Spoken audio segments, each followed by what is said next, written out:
I was piloting a fighter jet. I was preparing to finish my mission and go home for Christmas. The aircraft took off smoothly from the runway. Everything seemed normal, but shortly after takeoff, all the lights at the airfield suddenly went out. I did not think much of it. I simply increased the throttle and climbed to a safe altitude. After flying for about an hour, I suddenly saw many unusually bright flashes in the sky. The next second, all the aircraft instruments failed at the same time. I tapped the control panel hard, hoping it was just a bad connection, but nothing changed. I immediately took out the flight manual and followed the emergency procedures step by step, but the aircraft still showed no response. That was when I truly began to feel afraid. I tried to contact the control tower, but only harsh static came through my headset. By then, I no longer had enough fuel to return. I became anxious and could only take deep breaths. Forcing myself to calm down, I pulled out a map and searched for a nearby airfield. Just then, thick fog suddenly covered the sky. I had no time to adjust my course and flew straight into it. Without a compass to guide me, I completely lost my direction. To save fuel, I was forced to reduce speed. Just as I was about to give up,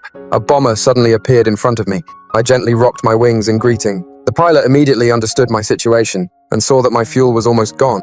He said only one thing to me: follow me. Then, we changed course together. Under his guidance, I finally saw a landing field. Not long after, I landed safely. When I looked up, the bomber had already vanished into the night. I stepped out of the cockpit and saw a vehicle parked nearby. Staff members led me into a dining hall. On the walls of the hall were many names and ages. One photograph caught my attention. The pilot in the photo was the same man who had guided me moments earlier.